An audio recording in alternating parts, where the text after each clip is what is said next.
sa kalsada nagsimula, pawis ang puhunan, tatlong magkakapatid, sabay sa agos ng buhay. Manibela ang hawak, pangarap ang sakay, araw-gabi bumabiyahe, walang inuurungan na laban. Si kuya nasa unahan, steady lang ang takbo, si bunso sa likuran, lakas ng loob ang baon. At yung isa sa gitna tahimik pero matatot sa hirap at ginhawa, sila'y laging magkakatabit sabay. At sa likod ng lahat may haliging di natitinag, isang tatay na matibay, pangalang di matitinag. Sa bawat pagliko, sa bawat daan na malayo, boses niya ang gabay, mga anak tuloy lang kayo. Sigaw ng puso sa daan, ilaw sa bawat laban, pangalan mong dala namin, sa bawat biyahe tagumpay ang aminin. Hanggang dulo ng kalsada, ikaw ang lakas at pag-asa, tatak ng aming pangalan, pamilyang di kayang tibagin ng kahit anong hadlang.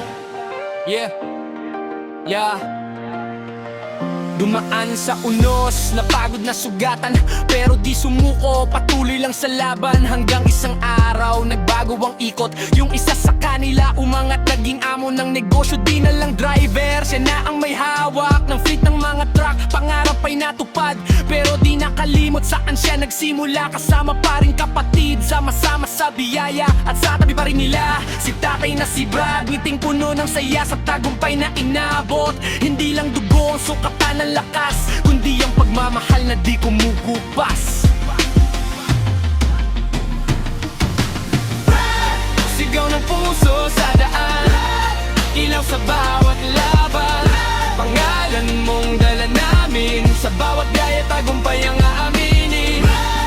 Hanggang dulo ng kalsada, ikaw ang lakas at pag-asa, tatak ng aming pangalan, pamilyang di kayang tibagin ng kahit anong hadlang. Tatlong driver, isang direksyon, hindi perpekto pero solid ang koneksyon. Mula zero hanggang sa tuktok ng tagumpay, kasama si Brad, walang bibitaw sa kamay. Kalsada man ay liko, di kami mawawala, dahil ang puso namin iisa ang la. Respeto sa tatay, pagmamahal sa kapatid, ito ang tunay na yaman, di kayang tumbasan ng kahit anong kita.